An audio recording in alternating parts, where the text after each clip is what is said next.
Samoa mo lau whaafongaanga I le nei aso. I talo tomua, o ni susu e ngā leo wa lewa na whaanga solo mai o lea na mawang whailoa ai se vaengo ni tangata I tono New Zealand o lo ngā lulu e whaatasi I le awina mai I tono la atu nuu matufa atu I vaenga ese o whala au whaasaina e ala I le whaonga ai o awala le interneti e whaatino ai nei fe whaatawa inga whaalilo po le vaenga wa tā o le dark web.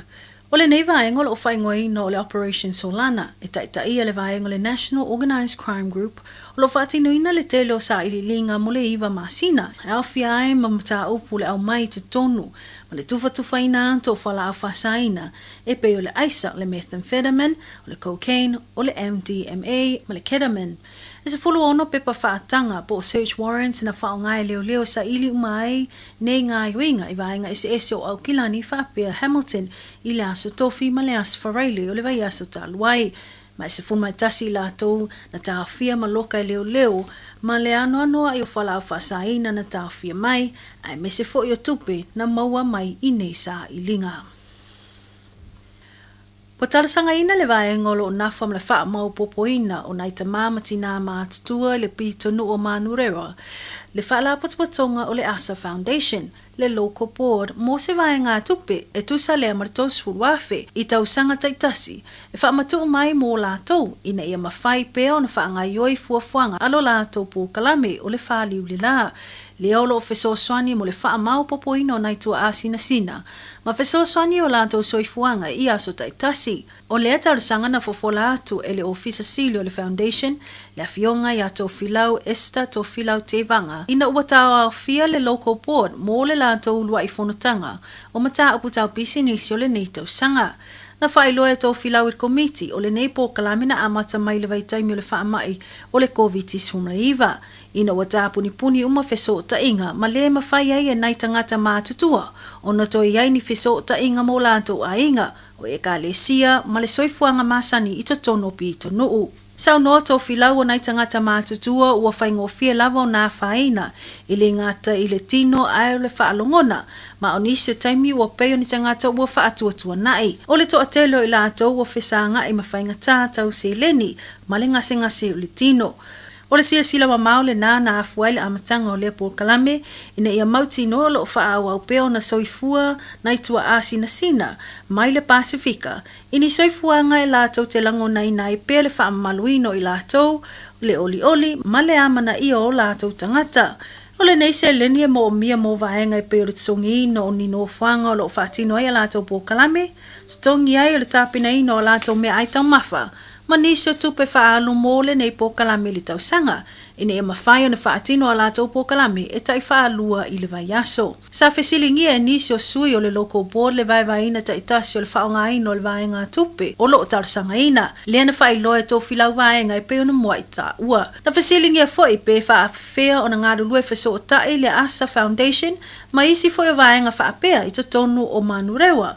O lo o nafa fwoi ma le whaamau popoina o nai tangata mātutua. Mana tā ua tō whilau, o lo o mawhai ona whaasoa I o lātou whaamtalanga, o mawhauwhaunga ma manatu e whaalele ati le aile whaatino ina, o lo lātou au nanga. O leo wa mai atu ina atu le tarasanga a le Asa Foundation le committee, ma o le atu ina mai foi se whai unga pe a whai lo le whaangaso longa o whaatau sanga, o mea e whaatupe mai le committee. A whai a manuia le tarasanga, ua mautino ai le whaawau peo le pokalame le Asa Foundation, mo le isi tau sanga, a whai le manuia, o le ato e sa ili foi le whala potopotonga mo nisi o fisoswani ina ia whaawau o lātou pokalame whaale masina. Sau noa tō whilau o le sini autu ina ia langona pea e o tātou tua asina sina, lo langolango ina maamana ia I lātou. Ini sa tala o le asana nafi lea na whai ai se sauninga whaapitoa I ka laisitete. E whailonga I naile se 15 tau sanga ta lona lu le mafui e tele. Lea na matua I malepe ai le tele o vaenga o le aai ia Februari o le tau sanga lua o tasitasi. Whamawino lea mafui e ono tesi maritolu le maalosi I le fua whaatatau. Na lu I le aso lua sumalua o Februari. Ma e se lau valu sumale 5 tangata. Na mau o lato soifua. Ma le whaitau afe o nai aenga na mawhatia ina ua whaaleanga ino lātou whale ma lau whanua. Na whaiale sauninga I Canterbury National Earthquake Memorial, I le tuli manu o le Cambridge Terrace, ma le Montreal Street i le onga tutono ka le stete. Pe tusale ma le tuaiva minute i le tūlai tasi le Aoauli, na whai aise minute sa o fifi le muwai. Le tue tō manatu, ma mawhauwhau i le aso. I le taimitonu le anoso whai ai le mafui e. I le mai ai o le vaenga tāua o lea na lau umai suafa o tangata se lau valusuma lima na mali liu. Sa whatu langa le sui pule nu o le ai Victoria Henstock na te tui na atu se pale funga la au i le Memorial Wall e whai ai o ia masui o tangata umo o Kalaistete mulmuliane i na uamae a le sauninga. Ona sala leo le avano i so se tasi e fia tu uatu ni te ufunga la au. Ua mawaile sifuru 5 tausanga ma ua avesea uma le tele o fale maile o ngā ele lea sa makaina ua le toe saunga le mo le no foia. Sa ta ua le red zone ma ua venei ma paka e tawhawhao ma malolo ai tangata. Mai tala mulmuli o lewa maliu le isi tangata e tolu ai i lato ua maliliu.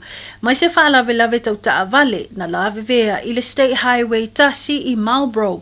O le toe 20 minute le tūlai sfuma tasi le tae au ana nafi no o ane ai i le au nanga o fesoa swani mo whaalave lave tutupu whafua sei le vala au e lata ane i le Redwood Pass. E to lua nisi na maliliu ai i lea lava no whanga na tupu ai whaalave lave ai to tolu isi na whaavave atu i le whale maika la istete. Hai wali potia mai nei leo o le so leo o whailo mai ai. Le maliu ai o le isa ngata i le whale mai. A o isi o lo iai pea i se tūlanga tinga ina i le taimi nei. E ono i tūlana tāpuni ai le awala le State Highway tasi. A o anga i ai leo e whaatinua lātou sa i le linga masuesuenga. I le taimi nei o leo wali potia mai o toe tatala le awala. O tātou talafona mo le nei aso toi maua se isi whaapoponga o tātou talafo le aso atai au. A mo le taimi nei tō whāsefua. Tasi 5 amo Radio Samoa.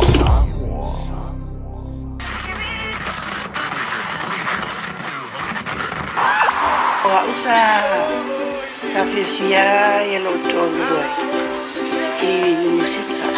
Kalene wa watu e pen ele fakitai ya fifia ala fifia fakia. Tasen me e manuia ya talupaina.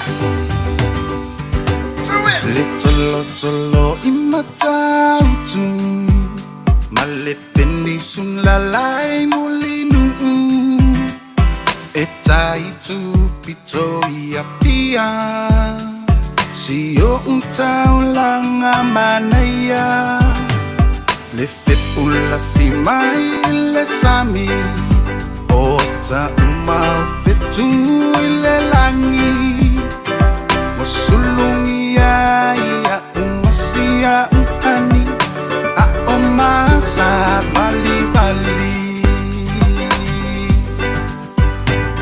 le masina se i susulu ia Samoa lo umatundu se i fai ma fia ia lana tine matama olo si vai ma pepese matata la to ulele na omae vande la lo oleni na oa umasia upele tangi mai lewati olo otumai imata pele ai omae va masia upele ta to ai o pese matilo tino atu isisifo olo otumai ai le casino Mauna moli pa ata amilongilo Pei o se peramitai ai pupito Le masina se i susulu ia Samoa lo umatundu Se i fai ma fia ia lana tine matama si vai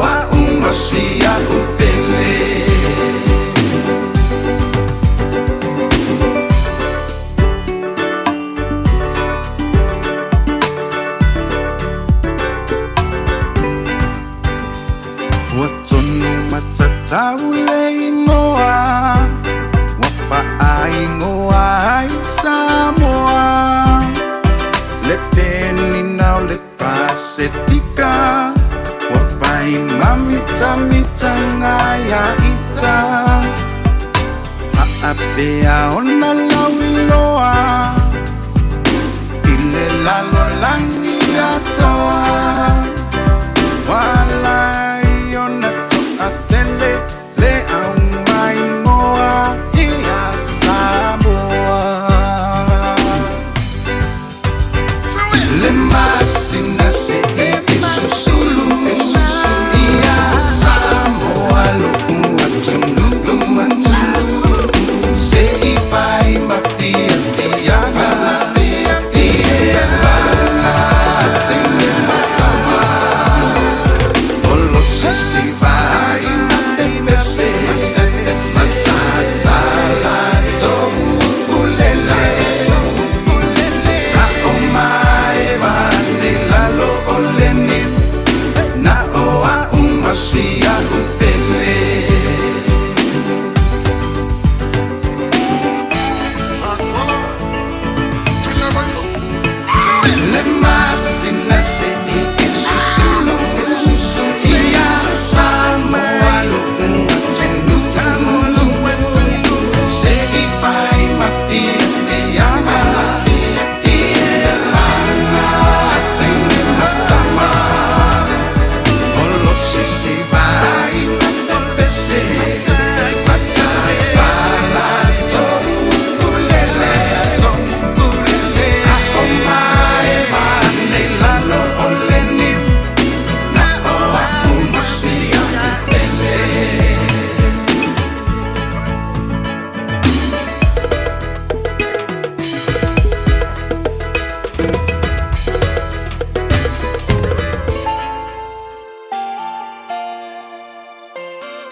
Tolu amo. Radio Samoa. Kasilima ivokulu amo.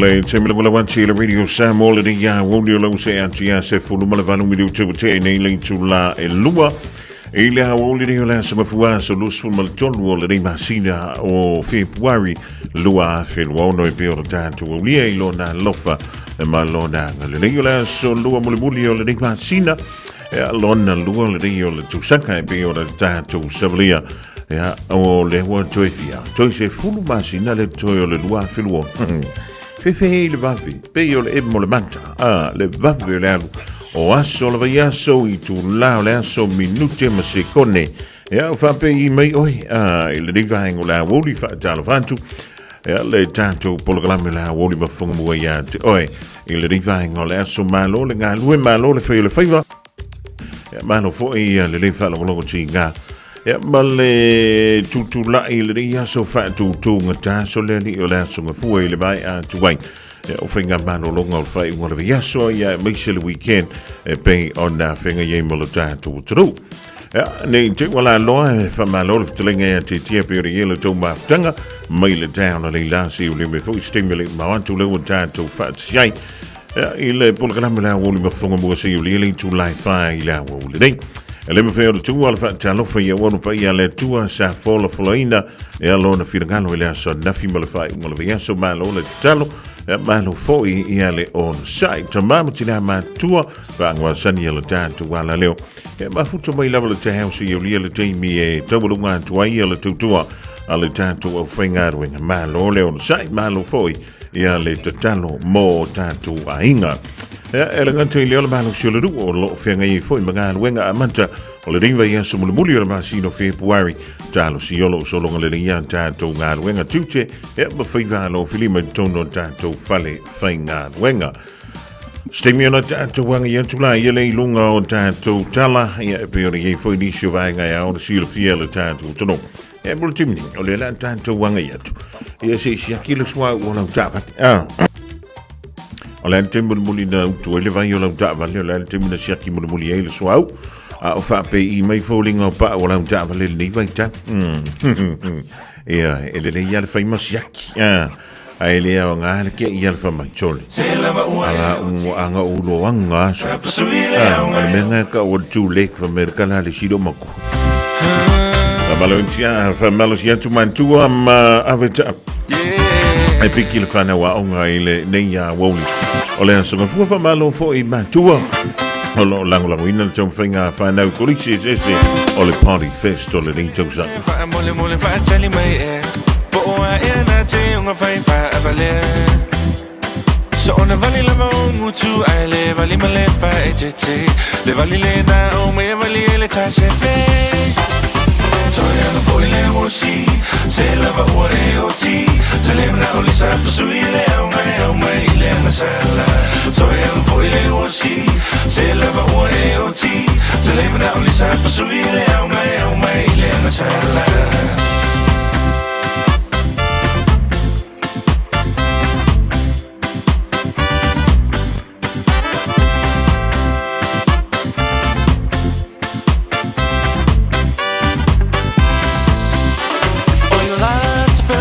So say tafa so ina o si o nei tu si e vala auina ua tumolo atoi nei mo si va rock and roll ai wanga lo ya o le papio Samoa o moni o si va o le malama so oi nu ui tua ma la fanga I want my way to a safe face so far I'm telling pea why fear si fo I lava o le cha Foi le osi, se lava ua e o ti Se le mna o le sapu sui le au mai le nasala Soe am foi le osi, se lava ua e o ti Se Telebna olisa pasui le au mai ile ngasala Na na na na na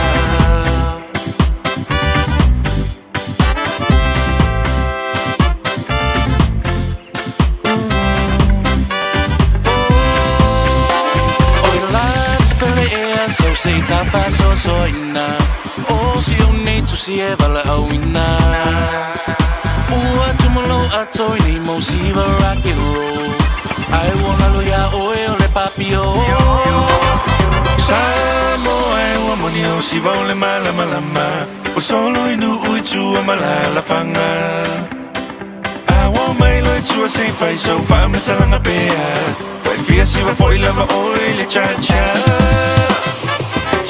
Foi le osi, se lava ore oti, se lembra olisa pasui le au mai le nasala.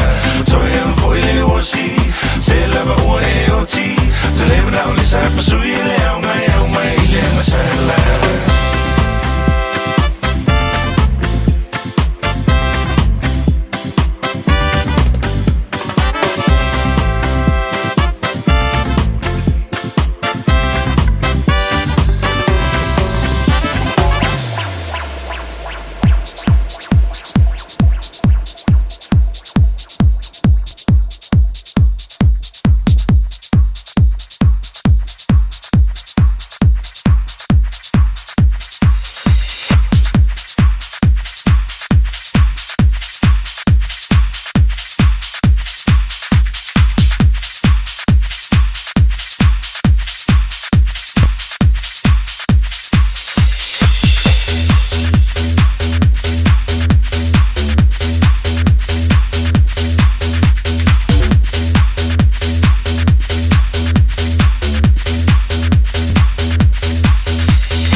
Lienale Oski Band i luri vaingo le Aoauli te tolu mo ia ua tāpedanga o langa i antu e piki le whana wa onga i le tuwa i wa onga le reia songa fua e molo te mereo le wa fifia fo i le nganga pa tasi bele talenga ia le ala ukuso fi le lei o le tautua male o nanga le fale ta vale o le Enterprise Motor Group i marukau ia wa fo i le wha laulo ino lana tautua ia mala nātua o nanga o Silia Maleonos fulu sanga I tono o New Zealand a toa tala fa to le riva ingola so a lela ma lo ngalo ma lo foi fai ya ma lo gole tawa tai la Australia o wa ya ma lo gole le usul de neia so de wa ma ia pol mata mo fio le la neia so ya ele li o le vutato e felo ai bo mo lu le tonu ma lo le pe como Tato te tau foi fa malo lava malo le ala usu ia malo foi le on sa ia wa malo foi le so fua ma manga lo ngolo vend all diverso mo mulio fe foi ia o la so fua ia pero le so o mata o le malo se tato tinu ia sa o la so no e apolole te alole apole so la so fua ia lo yo fa alo pol vai so ia le nala ia malo le fa malo si vi ai le fo le tua le usulu ma tongo fi mai ave o le la o a mai le tanto tua o a mai le o danga ia mi se fu fa ngolo ve so se vai tu ni ia to le tu la ma uma ia fa sai to I fo ile le lo se tato wa tu ia mai fo la to lo fa no ma o mai ia ta fa sala la le tu la le aso ia fa sai fo ile to te se tato to no na se fo le o na ngai la ile weekend ia na mai foi ale te to telo le malo so tato tu na so mai matala mai au le tato wa weekend no tele mano no na fa to fu so tato wa mata vali ia fa te foi so tato tu ia tu la fo yo le fa wa fe o le lang ina ia o le tau tu vai vai le Enterprise i le manukau le malo va tayo le menta wa yo na to tele le malo le tu na do ele fa ngolo ve so wa foi ya le fa nga ina le to mala o danga o ani tanto ta vale o ani vainga e a oni sile fiele to le vainga la woli le ya fa sai mo ma to wa no ya lo tele mano no e ta to tu langa le o le travel pa ya e le ma to factor na ya I valua fe se la i vas fulu ya o le tama ho le o le Toyota Aqua ia o tamalea a foi a le pensili to lo rena hybrid ia pensili to elitise ia lo ia i tulanga na evaluafe iva selau iva lima ia ro e fultato ta vale le o fitu no foa ia o lo ia fultato facto evaluafe iva selau iva lima ia ta vale mai e fes o nai o nei New Zealand ia o fresh portfolio ia ai lo pai ona mo lunga tato lo toa ia e me foi nei tai mitulanga foi le fa mama venga ia o ta vale le ia po se no le lima suta la il vai aso e te tongi ia te fa te tiro finance mitulanga pa pena ia le ngatelia lo tele mano no e tato ta vale so o lava se vai na e te mana o ia ai foi le mitulanga ia po se commercial la ban ia po se piti apu tulanga o la tolo fai pisinesi ia po nei vai tau po le o piti apu ia o fai ama family cars po le nei vai tau tele tato SUV fitu no foa ia male lima no foa ia lo fai ta tele tato ta vale na fai mai lau pilinga ia mana i fore nei aso a pape mo po le ava no e su mai ai matala mai au ia tato te loa e nei tato lo toa nei i manukau ia o le tres masani o le lima fitu tolu nei koe South Road i manukau ia lua tato iat o lo sola va tato iati e lua ia lo ia tato budget card ia la ia tato ta vale la lo sepulu afe ia ma le sepulu ia tato iato lo telemanono e tato ta vale fo ia lua afe lua tolu lua fa ia ma tulanga fa pena ia mo le sila fia se tato o tunu ia o le sivaenga va peo ia se trade in ia vai na trade in e matou ia lo sa tuai to upgrade for se taval fo ia vai fo lo ia tato finance in-house finance lo no winga i tono le tula o matali tulanga ia o finance mo le mo la tolo ia fatu peina ia tato tarsanga i le finance ia o nisi vaenga a whapea o loo dai po ini se sili po nisi fweo vaenga ia apulupula ia tato telefoni masani o le o Barcelau ono tasiono pata sivali o Barcelau ono tasiono pata sivali ia lo mato ngā lue ma le sunga le lipule ia Terry Cohn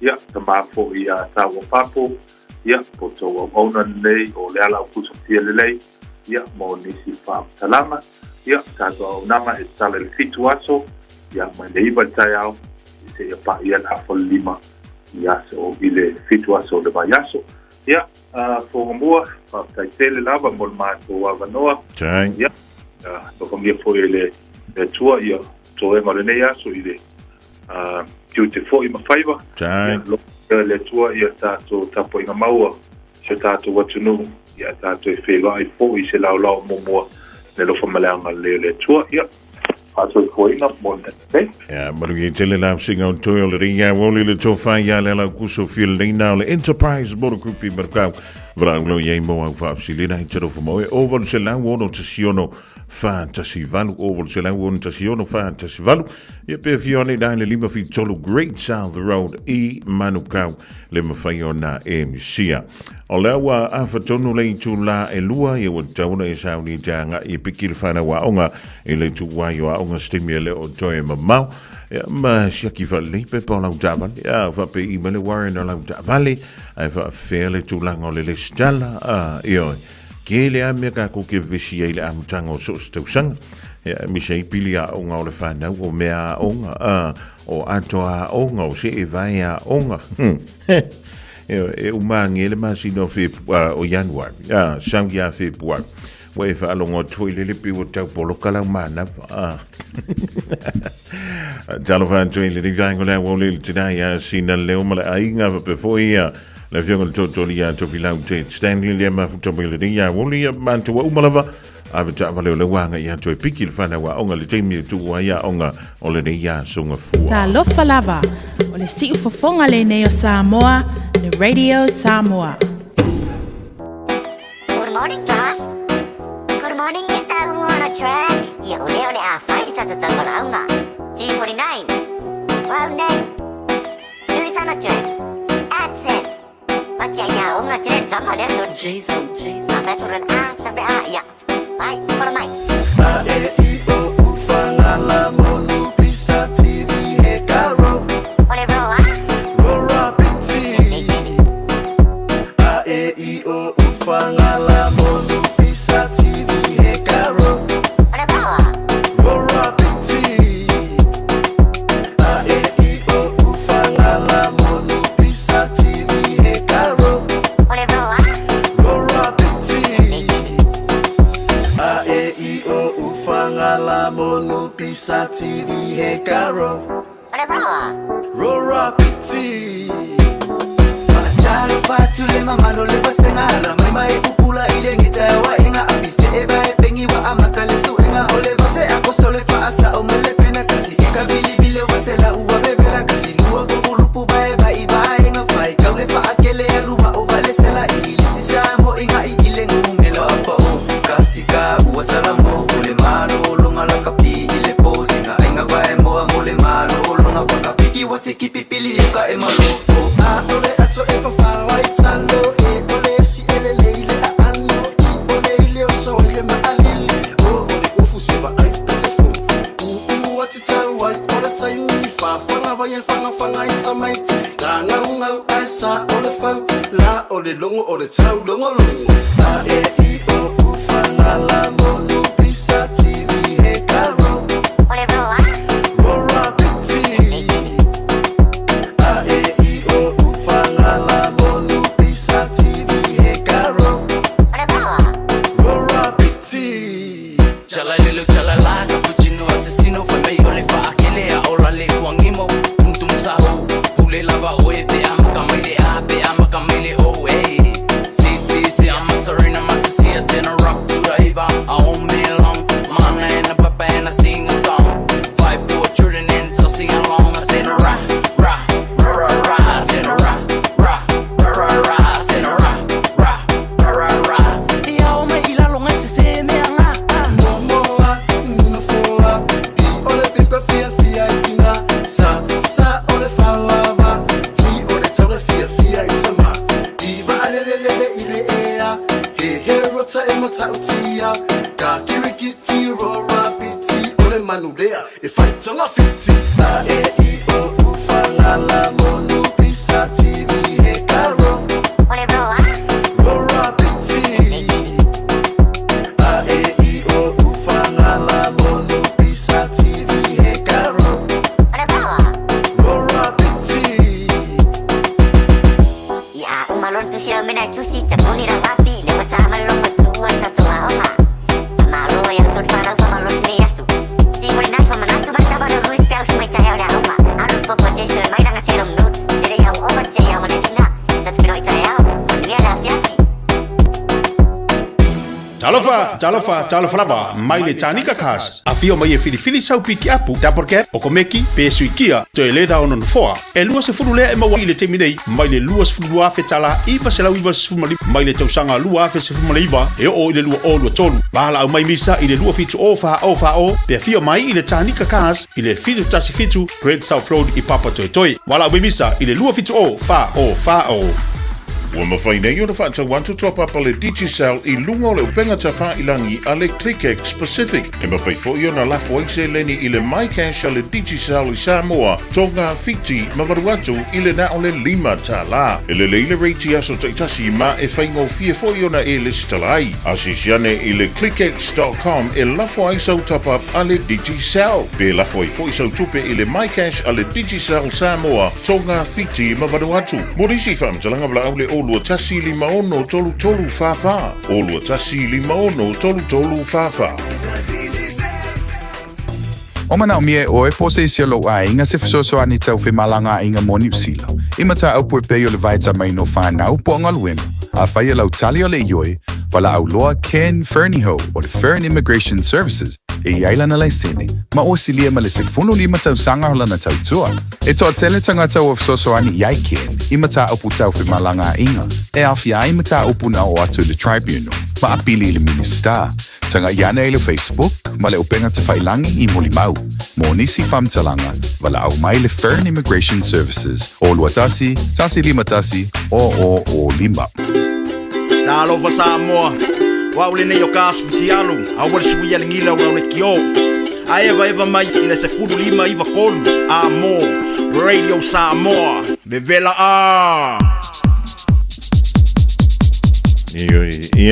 Lena vela koe malu istik. Tai le dei vai tau o le tausanga. E mo ia o le samatanto. A o le tau mausi na malu fu i le le ea. I le po, tau seki mali e le tulanga fu i le le tau fafa. E apa le fai mano longa o si o tatu tru. E le pe o le tulanga na ia i le masino ia anuari. E apa le masino te se maso le e sir koe ngave vela le no i tatu. E ke manga va pe i le poloka la mana va vui le vela o le po. E alwai temini. E whakankanga la polanke ke vui le. O manko fa i whiriga, mai le ke afua. Wale van tauna vai se fuafua ngai le palangia ke ngai ke whala ngā kufoi le mwhaina e moe e le po. Ona i ta lo la kapi e mo meo whiri ko kong. Wale van kaunga ave wha avai, ia ma ave makua i soka lelei, ia ona ave ila i le ta mai ave wha la. Ai le wha pe ki ngā e wha ronga ko ngai ke mangisu. O ngai ahi au vai le whiri, o la e ke moe. E le mawhai ona maua sef so soan. Ia pe a whai o ngai ki wha kuku la vai. Lelei, o le wato i lusu tasi miru te o na tae leo lei tulai tolu. A tono nau tonu nisi o mātua ma awa tawa le whi loto awa o ngā le whanau. E piki i lantou le teimia tua ia o ngai se teimia leo tau mao le rivaengo le Aoauli. E wa talafan toi fo ia fo wina Danielu ma le ainga le mahuto mai. E le rivaenga o le Aoauli. Ia, ai... O lo i se fala vela tau tawa le na tula i mai le pitonu leo blendem. Pe tu se leo le toi lus fun miru tele tula i fun montasi. I le tai awa na leila. O le sa fa pe na fito a yenta vale se lua. Ia, ma sa fa pe lea o na fa maudi i mai ai. Ia le mali li wai un tangata sto lua i le fala vela vele le tai awa na leila. Pitai, o lewa maua mai se update le ni vaengo lewa. Ia, o le to lua le sa yai to tonu o le fale mai pa se o tawa le ie luana la veana le la. E to tasi le wa wha mauni e mai le mali wailo no winga. Ua to lua i tangata o le awa ma waio la to soifua. E le wha la vrave le peo tu lai mai ana le la. Ia, e mana tuai i la to ua ma soifua i lunga o tato wha la vrave. Ia la te tele i le amatanga o le rifo i viasu. E le whaingofi ele tūlanga i le whenga iai. Ia ma ahinga o whanau o wōme e masang. Ia ona o le whatua amanta fo i le riva iaso le vea sumulumuli o le masino whepuar. Ia a tupu se whala velafi. Ia a tonu e ini si o tato.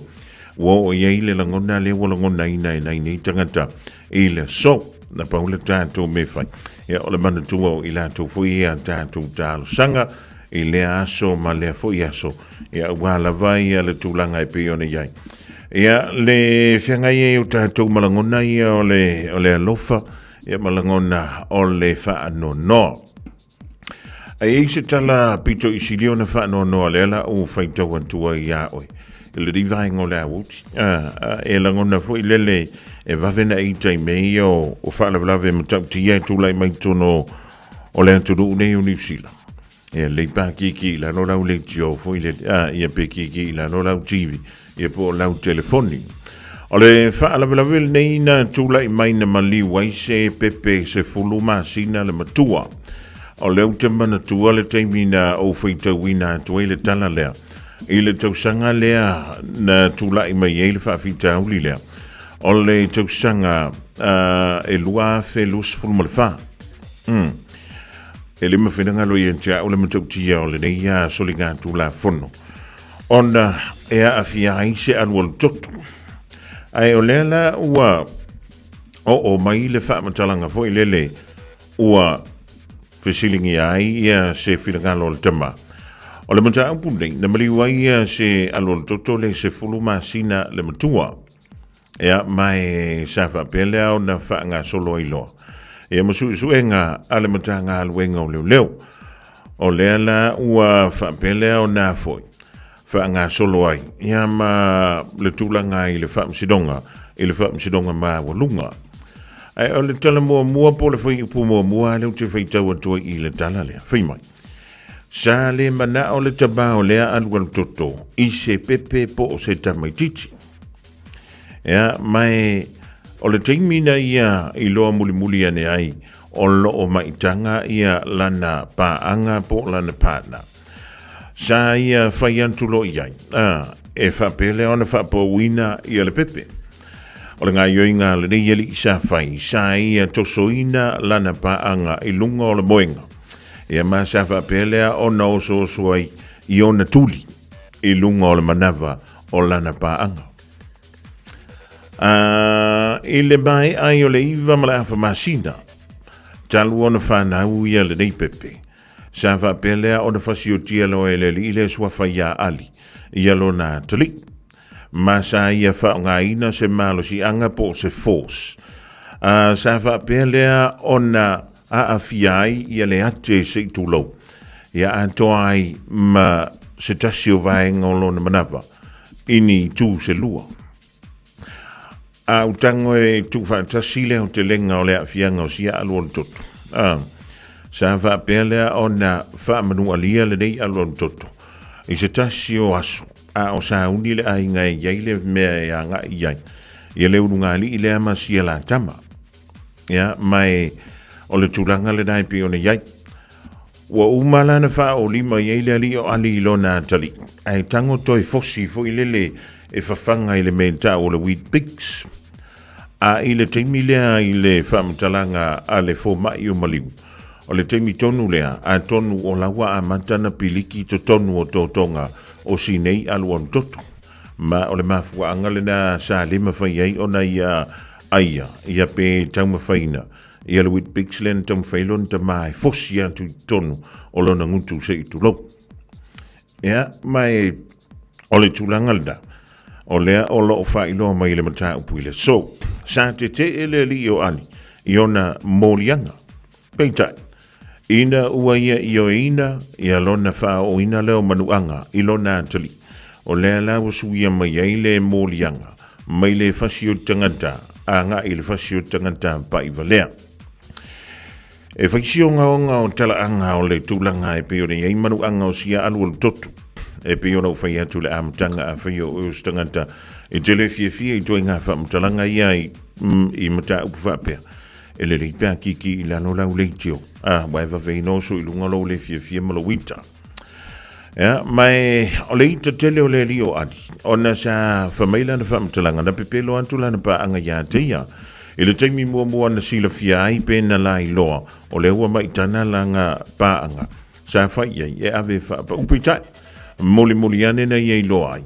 O lena i le anto le scan. O le manawa o lana paanga.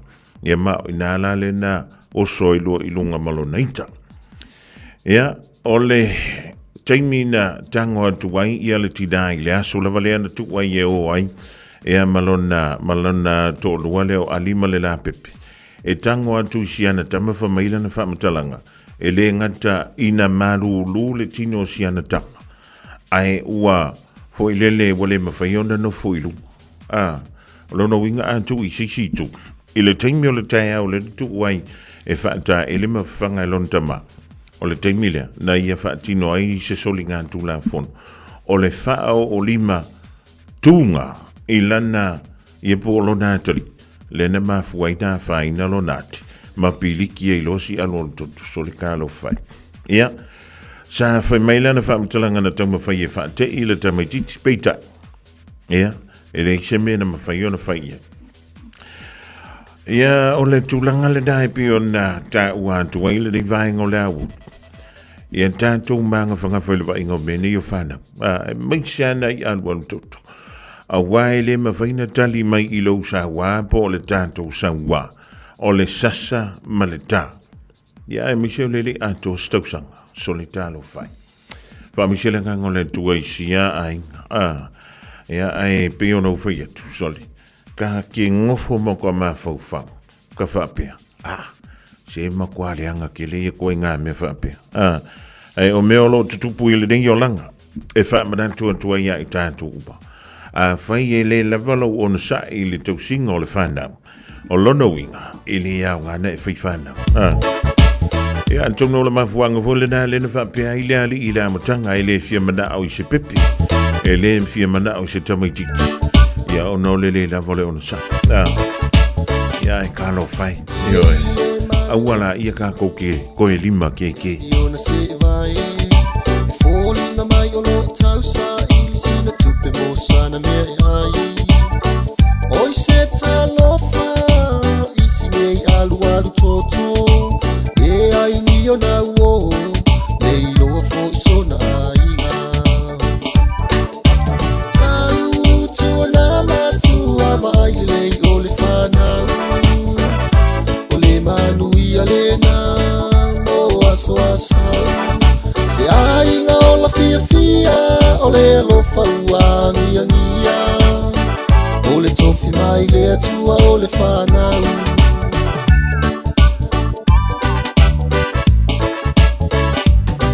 Tua o fasili atu po fesa uai E tumatau memu memu mai To e fasili atu pele a onga E sau o le tali le E tui alo uloto pe afa pe afenei Le nei tei nei titi Uale ai sona lumanai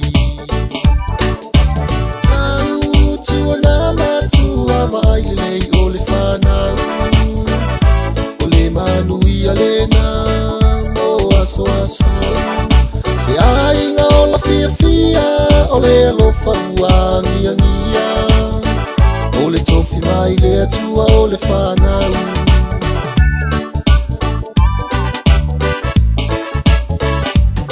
O se vaenga matua e whai mawha manatu O te tupe e mato e whangu O lo o tupe a lava yasa whai so E ofo ai pea o le loto Vai lau whanau le o lo na mai le atua Lolu mana I le na Ini aso o lo o mua mua Tau tua na matua mai lei o le whanau O le manui alena mo aso asau Se ainga o la fia fia o le alofa uangia ngia O le tofi mai le atua o le whanau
Sekeli ma veliana vai fale sekeli le divai o le Aoauli ma le pese dai fa maratu mai ia I tātou umalavo mantua e siaki ma vai fale le nei tātou waloma a tātou whanau e michela ia nei pepe fōu nei alu toto le a tola tai tausang ia pele a tofo I le tai lua tausanga a e whaia si vai o la tau pōna iwi, ioe, e le nganto I lea, ia o la tau tō tonga I le mālolo si ma anto tō lele.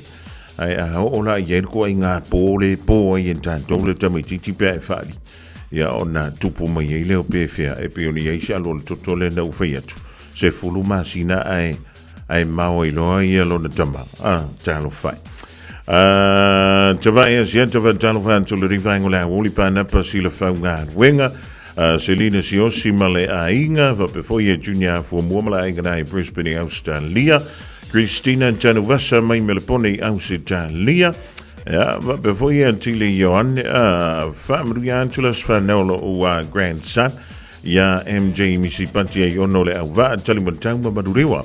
Ona filena anto yelo na valu tuksanga ya lo fale tua foi penis tuksanga stele ya molo wala tup wa e fa manuia fa mdiganga mai nei o matua ya tili yoni pam toe fa mdiganga foi laso e asfa no se uso ya so vale so se fina tuiteo sini Australia anto ile solo da ono se fulu tuksanga ja fa manuia le tu ya toe foi penis tuksanga stele molo so ifua le fa me ke va ve me ma mo se o so la malanga lo faanga ma ya te visi yane mla uso ya tile yane ya mal fa na I pa poto join ya ma uto umlava o le fa mra tuina le so to wa so ifua ya manguia kele ya o to wa so ifua li ma unga fa mtala kolose ya matanto umlava le fa mra tuina le so ya o to wa so ifua ya nga ya makwa ma fia la wallet ile molementa o le tupe ia makua killing kupe kong lau ka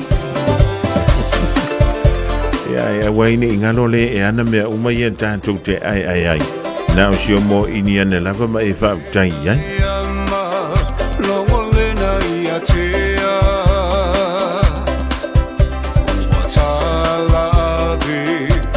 Tangi le ya ina le manongi o funga la au e ole fa ai Samoa chama fana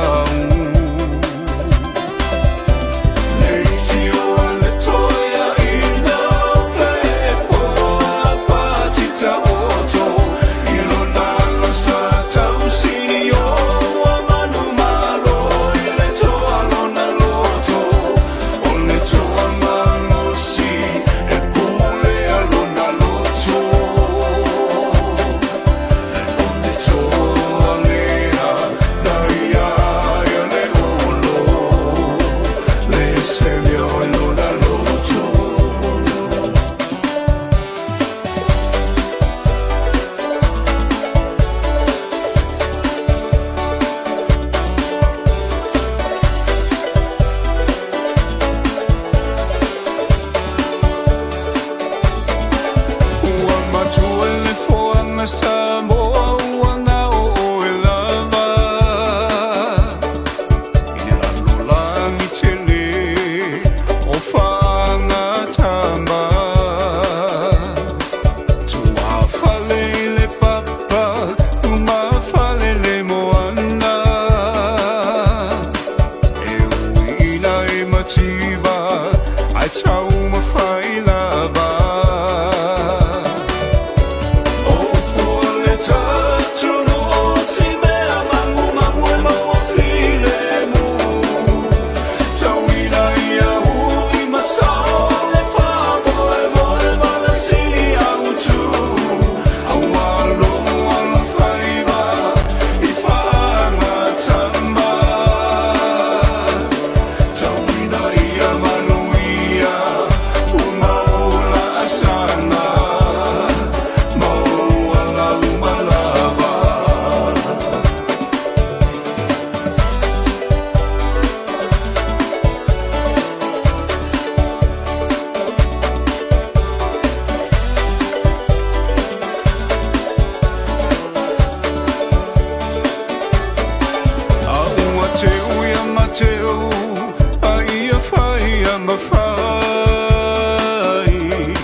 Samoa lau tapua inga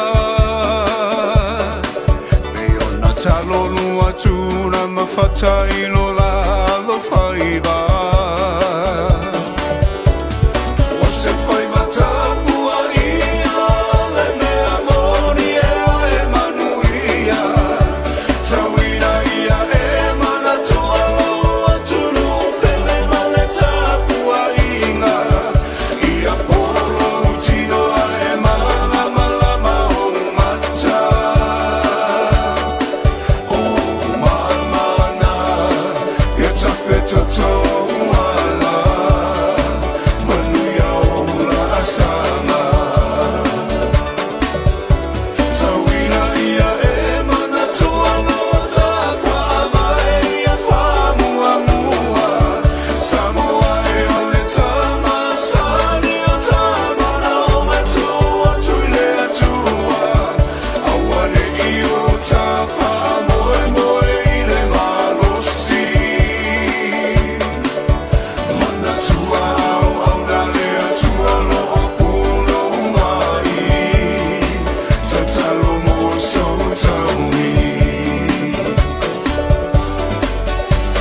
Talafalama malo le soifu si mai le whaafonga I talafo le Radio Samoa le amatanga fo I nei mai aso. Ua whaia se whamatalanga le taitai o Ukraine o Vladimir Zelensky I le BBC e whaapea ua amata Lucia le tauarona tolu o le rarolangi ma ua te tau lavo na vau ia le tūlanga. Whai mai le BBC o loo whaawau pele maua Zelensky e te ia Lucia a toa malona taltarunga o le a whaamae a le taua I Ukraine manamanuia molona atunuu e ui le tele le mautūlanga na tupu mai a o whaia pea whita winga. E tonu Zelensky o le lava ua amataria e Putin le tawalona tolu o le rarolangi ma paule whainga e te tau una whaiai o le toe tari atu iai o le militeri whaatasi ai ma le una I ane o tūranga tau le tamau ainga I a toe whaasolo muri ai. O le teminei wa tau fia umai Amerika le sapalai o mea tau militeri mo Ukraine a lo whaawo peona iai isi a lato peso soani o lo o foina mo le atunuu mai whaitau piriona foi tupe isi atunuu mai Europa o lo whaatau wane ai a upenga mo Ukraine. I Mexico, o le tangata swafa ia Nemesio Almento o se kuera o se tasi o tangata ua levo na sa iria ma sa whaauru iai le Jalisco New Generation Cartel o se tasi o tangata sa to o tele na sa iria ia lea tangata o lea ua whairo mai ua mariu I le mai o se osfa inga le militeria Mexico na whaatino I le aso saa. O le ari isa ave mua ma leo ma o le kulupu sa whaaururu iai o se tasi o vaenga ma losi sori ngā tūla fono I tutono Mexico. A ua whaafetai e le presidente o le atunu o Claudia Sheinbaum le ngā ruenga na whea ngai mai la tau na whaatino ina leo swainga le ua whasio tia ai Almenko. Mai kōrei saute, e solo atoe le wharapui le whaasalanga o le sa avema presidente o kōrei saute tausanga wotea o Yoon Suk Yeol ina ua whaamaonia morianga na whaia whaasanga ia teia I le whaatino ino seisi tu ai ngā whainga malo I le atunu martial law ma whaamata wai tūranga whaatemokalasi o kōrei saute. O le unga leo tu inane le whaamasinonga I le mata upu lea mai le I whaingo fie. O tāpuni ai masatasi le nei o mata upu whaaporokiki tele nā ria ai se teimi ua sola o isi na mōria fo I le mata upu la varea e au fia ide sa avema minister le puipuinga le atunu o whaamaunia fo I lona whaasaranga I le wharapui e tolu sa furu tausanga o na lona whaatonu ina o fita e whaatino pūlenga whaamiliteli I le atunu. I Australia o le porkalame Amerika o whaingo le US Global Entry Program o tāpunia mo le teminei ma e ono a fuaini se o awhianga te tele mō tangata e whaimalanga atu mai Australia. O le Global Entry o se porkalame Amerika e ofuane ai inisi I Australia le avanoa e vaveo na kilia I mata upatau whaimalanga inga pe a whaianga I atu I Amerika. E whaanga ioi e pe o se porkalame e whai ei membership pe a vea i le tangata ma se tōtino o lea porkalame ma whaingo fiai ona ioina lona urufale atu I Amerika. E ma whaina tālasanga I tangata Australia online po lunga o pengata whaelangi ma whai ai siaki ma whaatara noa au le ioina ane le a vea i masui o lea porkalame mo le lima tausanga. O le tutongi o lea au unanga se lautala Amerika ma te tauna whaamaria ina uma me o lo mana o mia whaato atu ina ane iei le visa e urufare ai Amerika.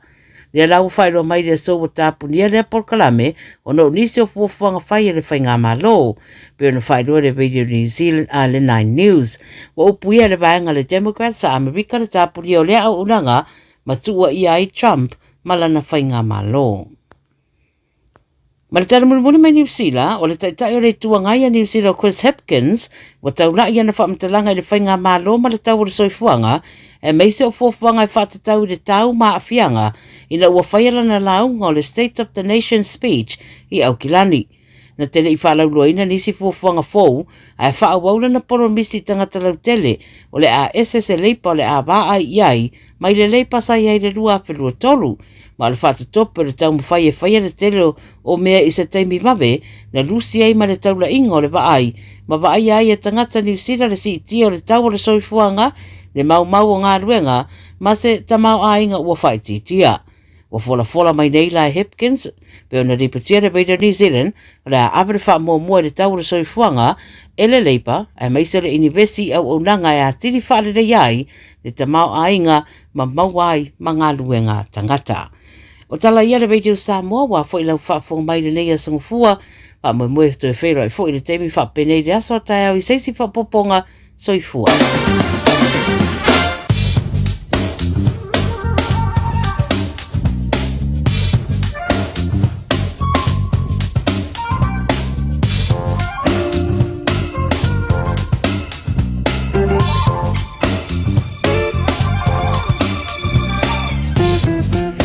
Le dawa fa fongale tru i so to ngana tatu tala I vai frua mai tru o le Pasifika male lano langi pe o fonga datu e le faltua ya Miriama la la toa pomare la pe o te mo se sion fa poponga ile so antao I'm fine o le to fa fonga I link to life fa ile Aoauli o le so fa jalvan tu le vai ngole so I ma tua la kan te le fa na wa onga le danga ia tu ma tu e piki mai le ya Aoauli talo to maiti o mai o tu wa mai le onga ya le le fa maulus pa tono le tavale tono ile inga sui o fua onga pai sina me ai fai sina koma matoi siaki ya pena el watu mama me onga na tawona fainda ya le le Ala vinga nei le tātou tala o le taulanga ia tu le poana ni mala so anta mo au ki lani o le mai le official da ai tau mo lo si le fia. Ala ngai ia tu le poana nei o le angi malu mai fisanga e pe ona ta o mai le official o le va ai tau langi le lei fo ia le nei ia Aoauli e ngai ia tu le poana nei. Ole ma fa mo au ki lani le ia so ngafua lus fu mal tolu ti ke ri o lo malu il poana nei fu mal fa ti ke ri e ngoto le lai le iva me te ai le valu i le poana nei o le wa mantana vaveo na sa wilano le teimi e pongi sa ai tanto o langa yantu lan so antao o so le lai le fitu me te ai le e tanto o le tanto no le tu lai fitu lan so antao o so ne ai le la ya o le teimi na mo le vantang tanto vela i lunga te pena le fana wa o mai o inga o le tau mo antaiao e langi le leile tau se I vanga nai le awa ni se taimi o le taiao e angi malu mai fo I savili ma fisanga I le aso antaiao talo fantu I lole lo tantu tro I Samoa lo mafuto mai lunga o le tasi o ono tesi ma le tasi fa mo I Samoa ma lo ngalo ma lo fo I le fa ma lo singa wenga tuche ma faiva o le deia songa fua E famila ofisa o le va ai tau I Samoa se va enga o peangwa mao le eolo to I sau te sifo Samoa pe tai o au sua savili o le vai to lau o lo ufi ti ai le aturu fatasi e mao ma timunga. O fautuanga ma lapatainga o timunga ma mafolo fa malo si e pea mo laufuro umo Samoa. O na yeile o fautuanga mo lo longa o lo fa malo si e pea mo vai tafe ma no fanga mo le lalo e a fiango fie. Fautuanga mo savili malo lo si o lo fa malo si e pea mo vaenga uma o Samoa. Ai o lo venga mo le so I Samoa. E Aoauli ni siu taimi ma timu tolu va soloai e mabafa ai pupu fa pea nai wila ma fain tili e fa tau savili ma timunga e le so. O le venga mo la so antaiao mo Samoa o le a to ulu va soloai ia nai timu. Tulanga nai pio de wing o le tau le ringvaeng o le Aoauli e wala wala no fosi le fia tulanga wing o le tau mo I tantou nei au kilani fa pe fo I ma Samoa. A talavanti ya rupiti mai lanta mala inga nai kuini se lani ya atoi fo I la mai foi. Johnny Finau o le mafuto mai lunga o Puinui Road I pa toi. Ya lima unga fa tala kolose mo tuma fa tele mafuto mai le diga ingo le Aoauli. Ya mi se ma tua ma fa nau tu wala onga o le dia songa fua. O le porokala me o le ngā ngaifo whaiva malei a taua savea I lunga o le Radio Samoa ua mawhai o na awi nātu ona o le fesosori mai o le Pacific Specialist Healthcare ma le tonga fitia o le ngase ngase o le fatu ma le ngase ngase o le kanesa I whale mai e lua I Nandi Masuva I le atunu o fiti asia siane I le upeka ta whailangi Pacific Specialist Healthcare psh.com.fj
Fianga mai le fitu e va band i le ringa le Aoauli da us fulu le fitu mi tu te nei le tu lai tolu toi fa tala fa tu pa fe le tu ma tu mai le ringa le Aoauli lo fa tasi me sunga ya Victor o le tu la udanga ale tai world and auto limited ona la lai lua e dai o tara wa fo i se fa ma tu mo o ma i le amatanga o le ringa so tala va Victor ma lo ga lui ya se fo mo ma le nang ma o fitaranga fo mo ma ro te wa ta alo foi famalo fine tula de uli ya fataro foi sa mo lo ta poinga ma tina matua se foi mo ma na vanga do ngane tula de ma lo la sa ya toto ma ne yele asola ya ma tu Victor ayo malulu o to wa so ko foi ku sapa ko re ho ta lu o vai hu se le alo mai asalla ya mai sa ide sa wa ma ku fu ide nge yo ya ngai kolosi la wala pelea i nge yaso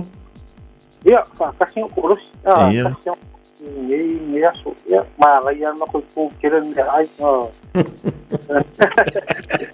ya ma ku keren da ka wa o ke ya ma ko yo tao si de wa ole me pito silina na ta wa na te tu ile me lo tele ile ta ma fa wa va ku forma ya pa war kala al foma wa fa ya si ke le un ekolosi rung ora wala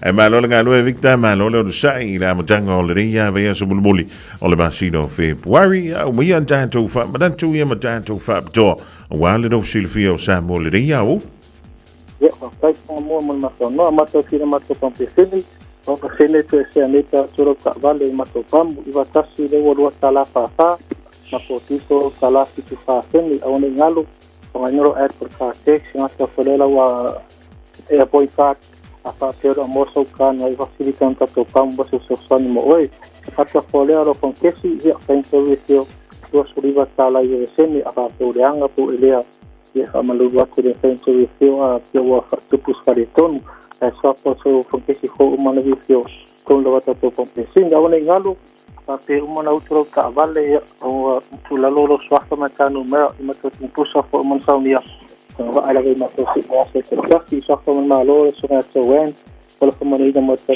go tambe vayaso ya ole ma to farisnia ya su onia la sala ka formato pamu casi de ma to sta ma kigo ma to te pala wo ma to fola lo fuseves transmission service o ma servisi mo se yu lava ya modify for ma to ta vali ma to pe for so snoko pu pas ya ili pato a compagnie se sense se reaso do hospital te mini ma te reaso ya fa pinyo oferta euro que orosa passa poleo do sexo do feo ma to stena le stena sali tono lo ta vali mo io formula test code passi ro kepa passa poleo la wa ecd polo wa salia la e maluru i le tatua company ya masa follow fata ina tomato sabar pasau sabar fo sabar tuai i le mato fata vali ya mato fo pai fo mato SUV hai te kaso mo termine ya to the Prius or to the Vitz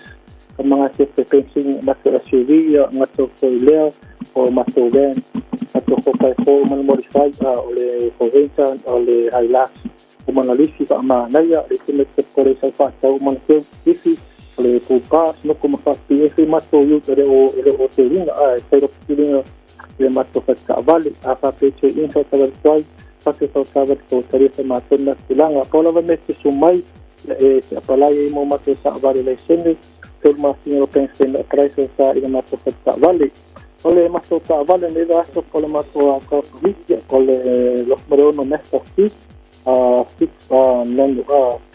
neno así que el día de ya está el NPS humano modify humano factiva se tiene que jugar a hacer vale hasta que se lance no que sí que tenemos que tener que lanzar en sui de pampa que sui furia ya se tiene tu de trabajar para eso me te por eso más usando en la silanga ya vi man más número o ibro se fa se lo o más so swani le más o fatao le más o trato se casi se suru pecho chao por juego chuai se tiene que más se sulima a ilunga se sulua a que más finance dos sala de hace que tomio de más finance chongi mama to pa ua maka se bo fato fuvili to kasi to lua to lima ma to fitu a se pe na wa mai to ya pe ne pa samo ke ta no mai sense to na ka te sama sama tani ya se ne ke podai sawana ya lu samo ten se ne ma to no la o elo en ana Samoa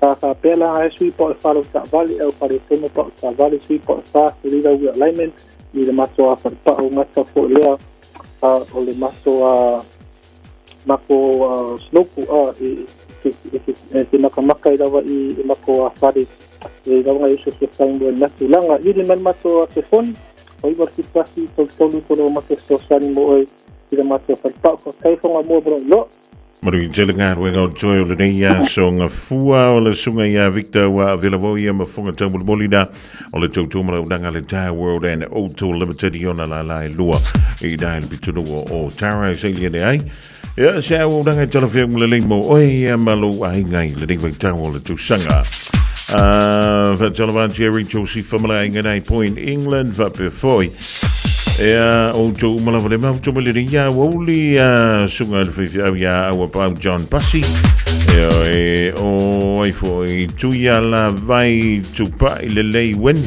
o le mau jo mai dai le fionga le sina monga i Samoa lo le tasi ono tesi mala tasi famo i Samoa malo le ngalo malo le fer fiva Radio Samoa taslima i vatol amo TT the artist, Club Queen, DJ, all the ladies, all the ladies, all the ladies, all the ladies, all the ladies, all the ladies. Hot, drop, work it girl, work it girl. All the ladies, all the ladies, all the ladies, all the ladies, all the ladies, all the ladies. Hot, drop, work it girl, work it girl. I love to find unga ole ni esa fova, amakanga ese ole.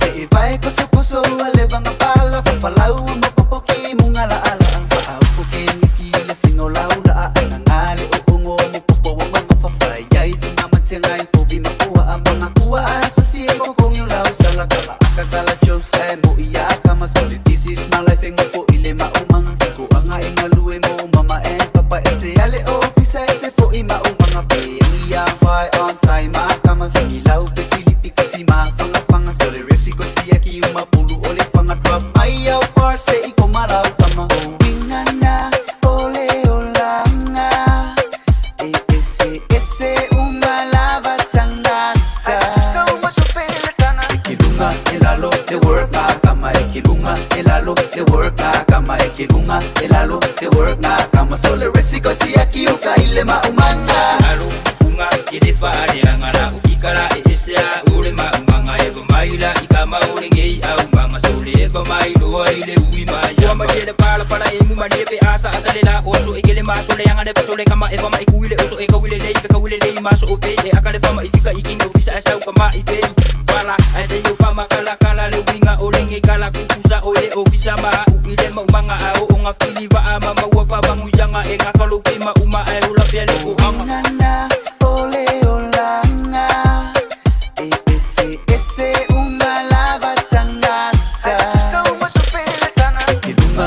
elalo te work na kama ekilunga elalo te work na kama ekilunga elalo te work na kama sole resiko si akioka ile maumanga alo unga elefa ale angala ufikara esea ule maumanga eba maila ikama ule gei au manga sole eba mailo ile uima yama isape faima umanga kausi ainga pe ola maka ase koeta alongo mai kama ya kuma ipapunga mapa ufangwa ugo silifa afe ange ule maumanga uwa eke ile pala eke po iya encho ile olanga ekilunga elalo te work na kama ekilunga elalo te work na kama ekilunga elalo te work na kama sole resiko si akioka ile maumanga aloka amua mumai madepua salua ole umufa atali le malanga alaba makukweka maise au paka wa uli paru sami headshot ile tua belangi aingi papaka magipa lolo wangu moe vai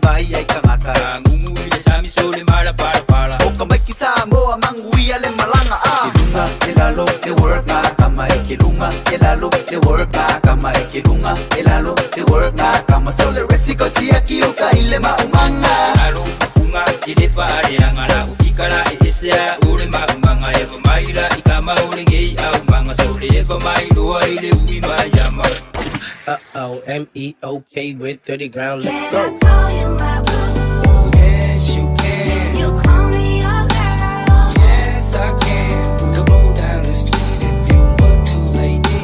Cause you're my baby. My baby. Yeah, Buffalo, Watamu. Sa umofo fatali male, oh no, sai. Oh mao, ele umalo saluai. Ilo fia falo sa ubumai ya wehani. Ba imau, ba futanga, ba fana. Be analea ile fili ole le yoranga. Oh ulangona wa mawaluma ia usunga. Lufa walunga o ema ui aso uma. O fratu uatae uavai vai. Lefia vai, lefia bayatu ia ohani. Se upumalu, efaile amao pusulu. Ni moa molulu, iuliupulu, weta musu. Se masalo, wa emusu, yata ita. Watamu o ukufa besi you still lie. Taulemu lo ufatu ia ufainga. Soy foi ya malolo I lo ainga.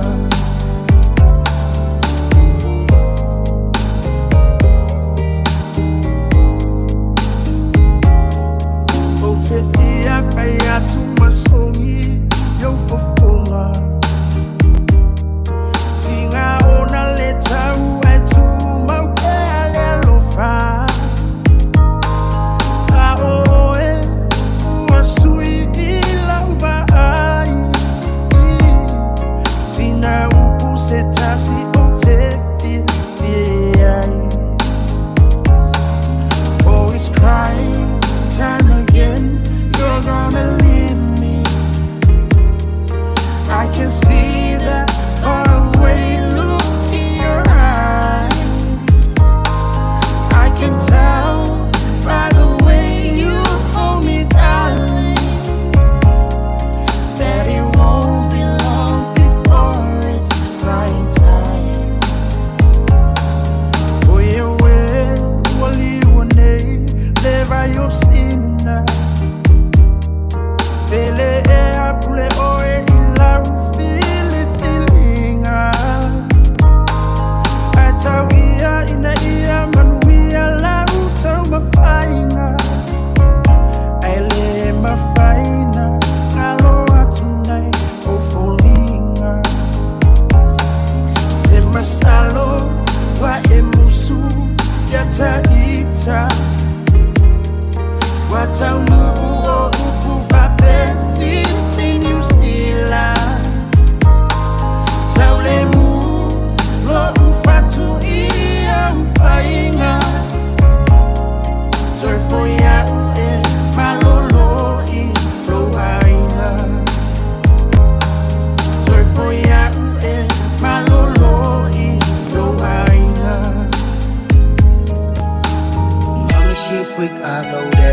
half a week, I know that she wanna have a Rolex and she wanna drive a big Lexus.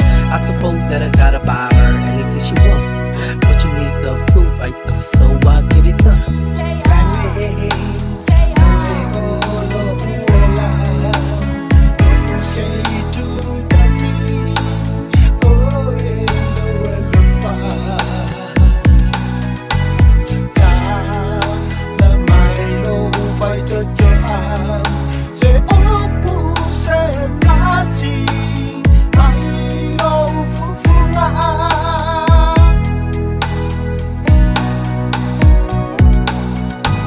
I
O te nofo ai male fifia Se aso ai whaatasi O te le toi mana Se yo o se aso ne to e suia O lo fina ngalo alo whamai ne ua umalo umasalo salo I find my name You love me today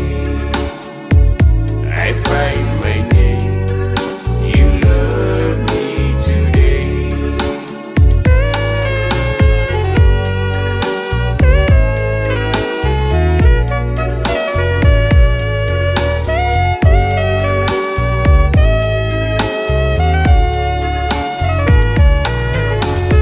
Awa iti tau mamau Ina ne isi lupa bau I know from my you utalani Nei sopo o se manu vale Telefia mana o ni mea tinga Pe a whai ai to e uma i lo sa Nei tu whapo e wangai le wha atu wha I find my name You love me today I find my name You love me today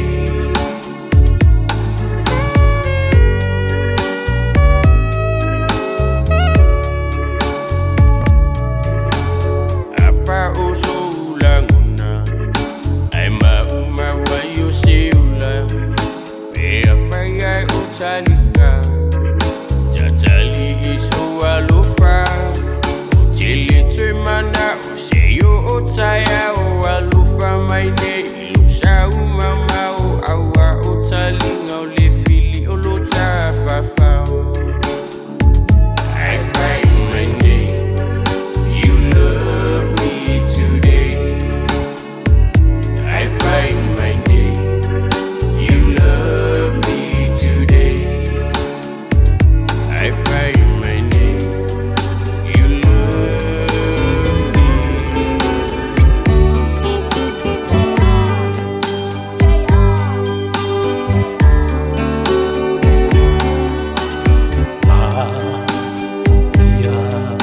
Mayata Ata Ola Tala Tala Paapa Olo Aya Umala Upaanga Aoma Eva Ile Fanga Ilunga Ole Matafanga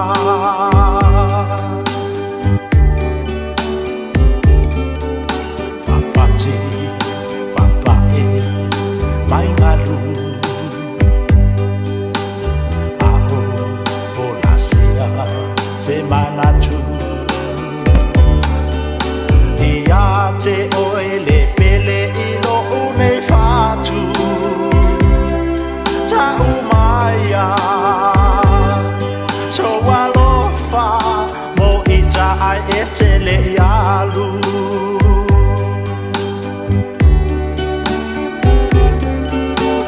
Mata wa matiki yoluma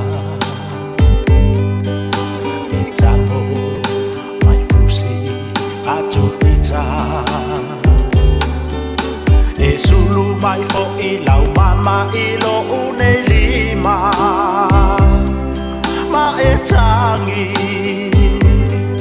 Yo alofa mo itaile fa aluaina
Venga sui fefilo yo le rivaingo le Aouli le tua yo au ngā le whanau ma le whaangale ngale moe o lesi ia eile ngofo i lunga e whaavevela ia toenga mai ana na fi le to nai ia awa foi le funga tomba fole ai ngele ni ia sunga fua e kaure ki ngā inga e whaavevela na mea ngā le whaali fua leisa o le mea lan tau ia na tu e tono le microwave ia ngā e pise pise ale o ia e vevela ngai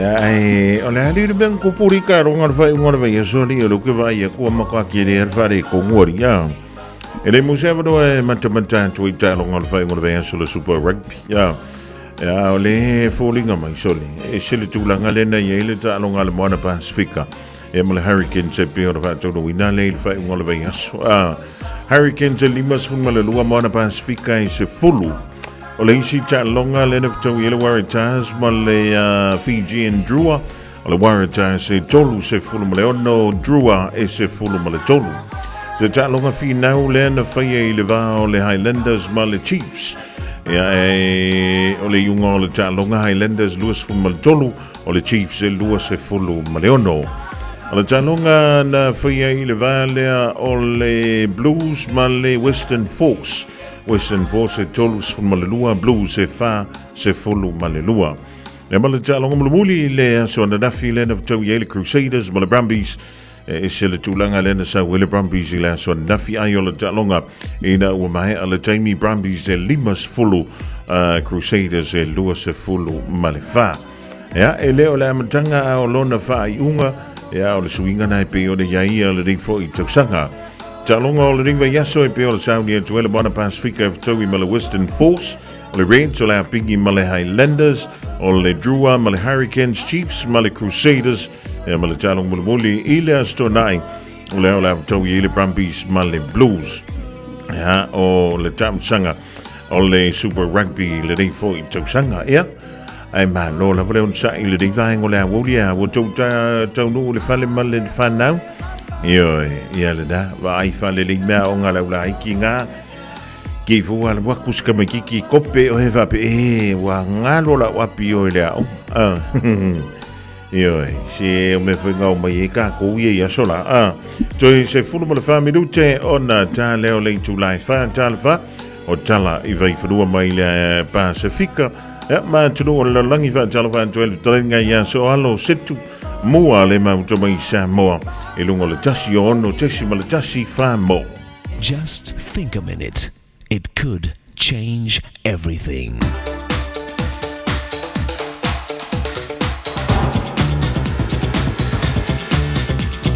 Think a minute. This is quite an amazing and true Russian love story. Nadia von Meck was the richest woman in Moscow, yet all of her money and fortune could not comfort her after her husband died. So she escaped inside her luxurious home and tried to heal her broken heart by playing the music she loved on her piano. At the same time, in the city of Moscow, there was a 36-year-old music composer named Peter Tchaikovsky. He had no idea that his music had begun to restore hope and love to the heart of this lonely widow. Nadia felt that he understood her pain and feelings and had masterfully turned them into the most soothing and stirring music she'd ever heard. But Nadia's infatuation with Peter's music was also attracting her to him personally. So she learned from his friends about his personality and interests, and later even paid Tchaikovsky to write a number of musical compositions. In fact, Nadia became his #1 supporter. Over time, she also became his closest confidant and companion, who inspired him to create some of history's most romantic music. For 14 years, they found love in each other. And Tchaikovsky's passionate music was written for none other than his Nadia, the love of his life. Then one day they suddenly ended their relationship, and no one knows for sure why. After that, neither of them lived long without the other. Nadia quickly lost her health, and Peter died speaking her name. Yet their secrets live on in their love letters to each other. That's all we know of them. For 14 years, they expressed their feelings for each other in letters. In fact, the famous relationship of Peter Tchaikovsky and Nadia von Meck that produced some of the world's most romantic music was from two lovers who never once met each other face to face. But the fact is, real love must be lived up close and personal, not just in romantic love songs and letters. That's why God became a real person, to show his love for us, up close and personal, so we could know what he's really like and love him for who he really is. So won't you open your heart to Jesus and ask him to become the Lord and love of your life? It's then that his real love and power can begin changing everything in your life for the better. Just think a minute.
Autalavu e whakasama le penisula I tāra tū le rewaenga o le fiafi ma le pese o maia o tau e tau le ngātua I le polkala mena o le think about it mo e maa mo I tātou umalawa I le rewaenga o le aso. O le antu mahu se whapoponga o le tātou polkala mena o le think about it e le teimi masani la so a tau pa an tātou o le lofa mlanga le o le tua. Talvantia merita vaipu ava before you look more mika ya ma lo fa tele ma to bai ta sia manuia o lo ma le toi na le lo ma tua a le le o lo to fitu mala fa mi to na ta le o le tu la e fa Radio Samoa tasili mai batolu amo Radio Samoa tasili mai batolu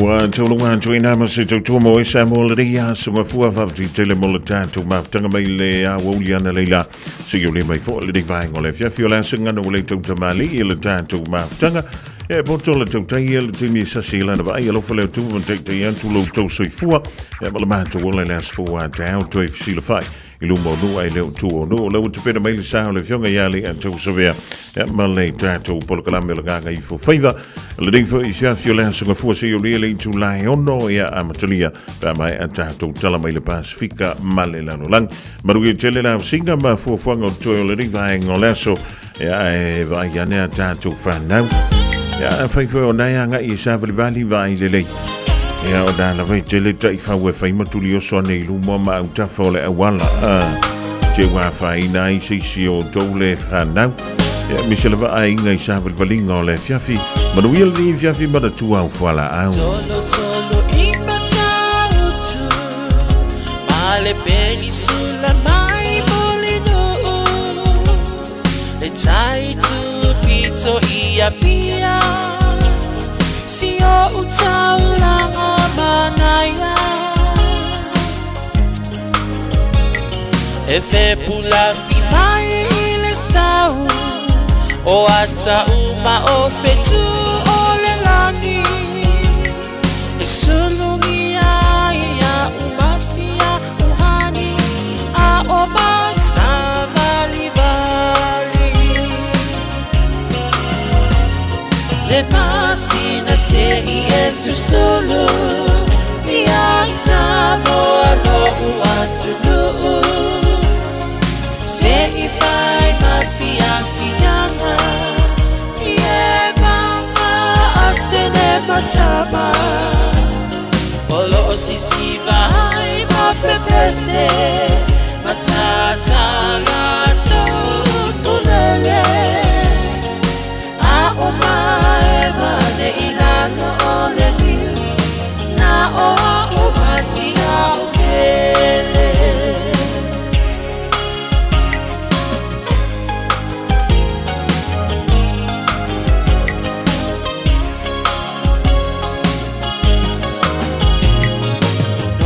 Nofo ifama pei lesi taulanga o Samoa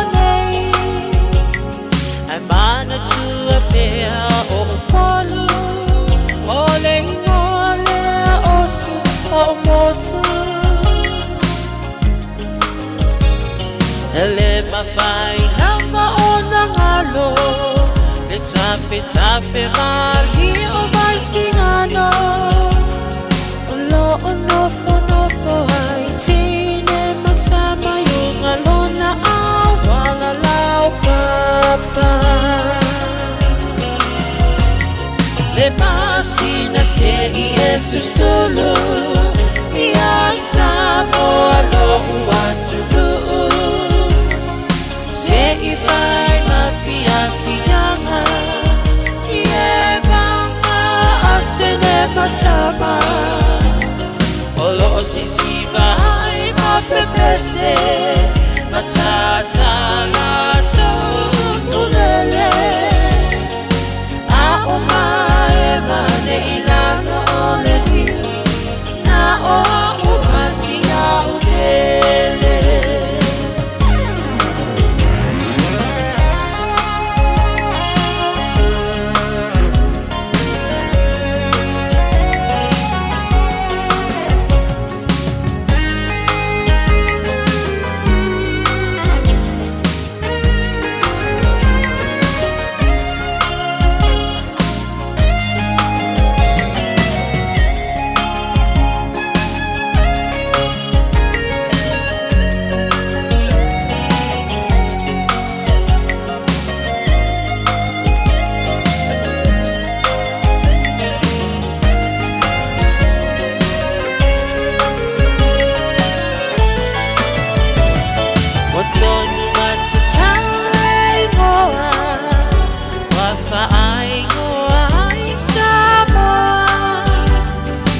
Perina ole pase